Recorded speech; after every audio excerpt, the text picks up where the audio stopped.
What's up, fellas? It's a beautiful Saturday here in the panhandle of Florida. Still working on that. I got some stuff off of it. I didn't, I really need to get some Ritalin or something because I intended to scrape all the stuff out of the inside and then paint it. Well, now I'm up here at the front of the car, cutting off the sway bar mounts and the little reinforcement plates that go around where the bumper bolt went through. So, I mean, paint's got to wait till I get prepped. So, on the inside, I still got to scrape the sound deadening off and then treat the rust and all that. But that is getting painted with Rust-Oleum. And then this up here under the hood is getting painted with body paint. That is right there in that box. It's like $300 worth of... Actually, between the two is closer to 400, maybe 5, close to 5 probably. Because I got primer sealer, I got clear, I got paint for the red car, I got paint, a quart of paint for the black car, and then I got a quart of white for this. So that stuff's expensive. No wonder a good paint job cost you like $5 grand. But I'm not doing that on this or the trooper car is getting first cousin special. Same with the truck. But I'm gonna buy I've got the materials for the trooper car, and I just have to get the paint for the truck. Little deal I got worked out with Herbie. I still don't have a time frame from when they're going to the shop. I gotta text him again Monday. I texted him last Monday, see where he was at, and he said he's gonna check and let me know, but it's been since Monday and I haven't heard back yet. So I'll text him again Monday. I want to get this rolling, even though I won't be able to. None of the tracks will be open till like January, I think. So that gives me time to get the trooper car wrapped back up after paint and get that on the track while the weather's good. I want to get it down the track while the weather's good. And last night was crappy weather, but I got to give a big shout out to Eric. He went over to Mobile with Brian, the Coyote Brian. Gosh, that's crooked. So anyway, they had a stick shift shootout, and he went over there, him and Brian, and Eric won. So real proud of him for doing that. Big accomplishment for where in like the year last, whatever he's been running with us, 2 years or so. He's been really stepped up. Of course, you know, the old argument about or the adage, whatever, about the seat time. He's made over 100 passes, I think he said, this year, and it shows. So he's really a lot more consistent. And practice, just like anything, you know, practice makes perfect. So good job on his part. And Brian, unfortunately, didn't have such a good night. He hit the wall, and it looked like he hit it pretty good. It's like flush against the side, but still he's got like scuff on the front bumper, fender, and the door. And he's beat up a little bit too. I think his ribs hit the roll bar, it sounds like.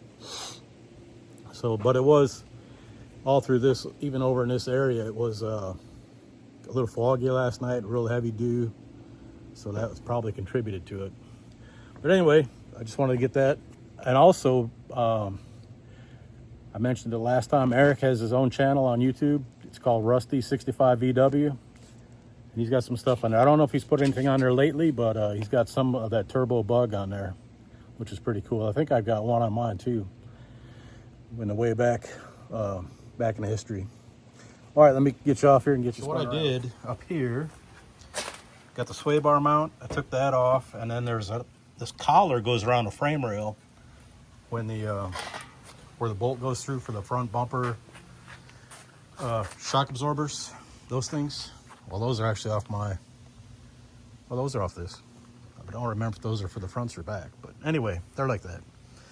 So this is what they look like when they're off, and they do hold rust up underneath them, which is something I do not like. Let me get my super duper fantastic Harbor Freight scale set up here. And so with these two, you got 1.65 pounds. So roughly a little bit over 3 pounds for the two of them. Of course, you got to drill a lot of holes.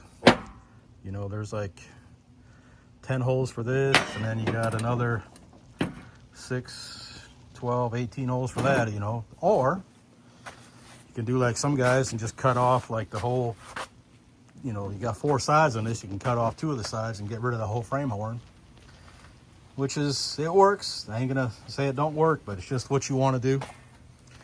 So I still got to get this side off. I'm like halfway through, and then I got to clean this off, and I'm gonna be drilling holes with the hole saw through here.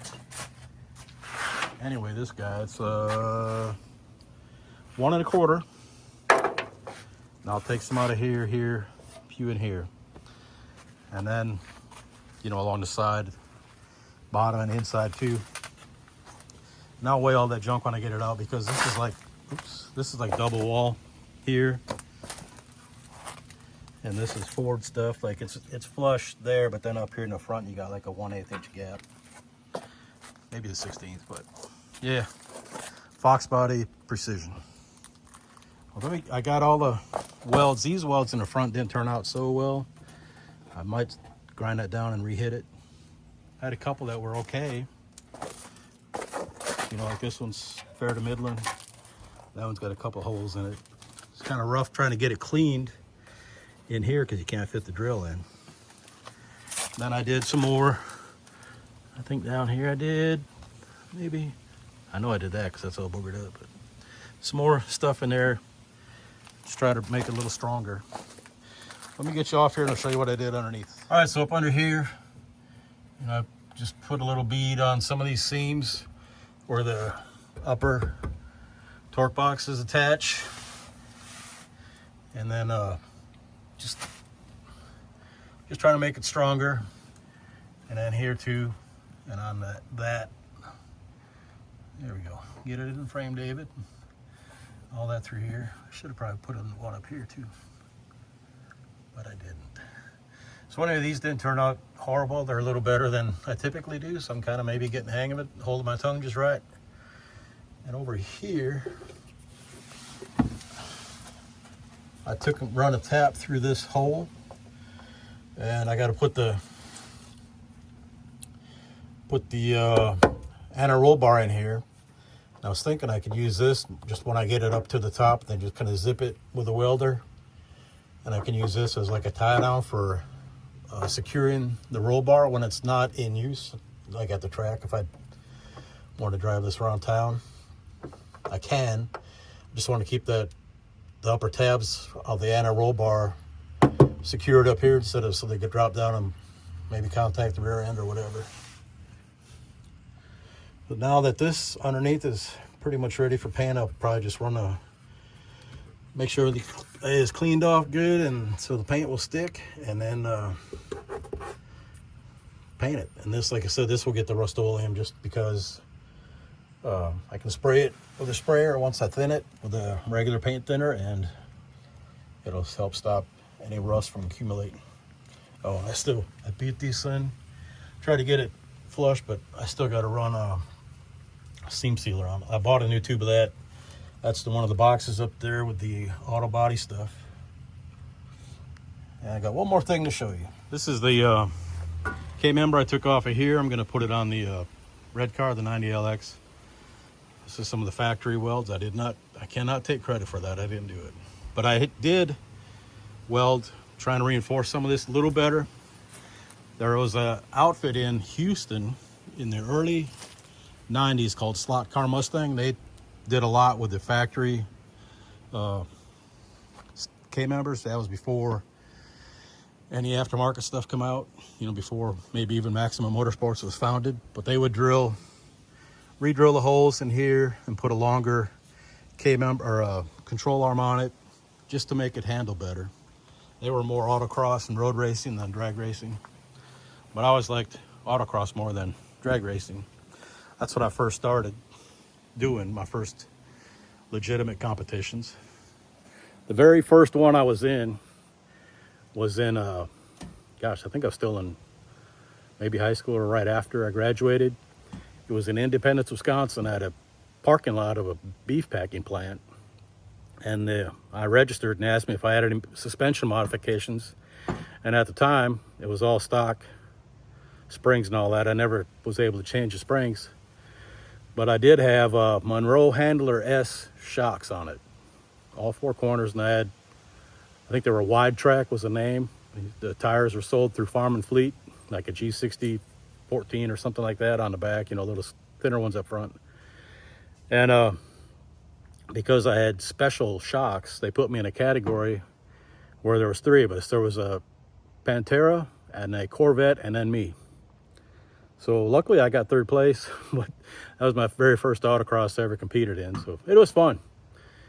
Didn't slid around a lot because I had a bench seat in there. You know, it's 302 with had a 302 with a 750 carburetor I took off a Chrysler New Yorker, a Torker intake that I bought, and then I bought used from a guy in town, and then I had a 351 Windsor heads on it, stock 302 block. I had a Boss 302 oil pan and pickup and oil pump, and I had a Isky Malamore cam, which was probably pretty small, probably wasn't a whole lot different in stock, because the only cams available at the time, you know, were flat tappet, and they had one that was like the standard cam for all Ford small blocks, is 288, you know, like 400 something lift, and that was about it. And I had a C4 with a 279 rear end in it, and that was par for the course. The car had a 250 cubic inch 6 when I got it, and I kept that for about, I don't know, a few months. I bought a 68 Fairlane with a 302 in it, and I took the engine out, went through, you know, put new gaskets and seals in it, and that cam and the heads and all that. It was a decent car. It was fun. Horrible combination, but like I said, it was, for a first car, it wasn't too bad. All right, so let me get back at this. Gonna get those other two brackets off the front end, and then we'll start. I don't know what I'm gonna do next. Depends what I gotta go over and pick up Brandon's motorcycle at storage this afternoon. But anyway, appreciate y'all. We'll catch you in the next one.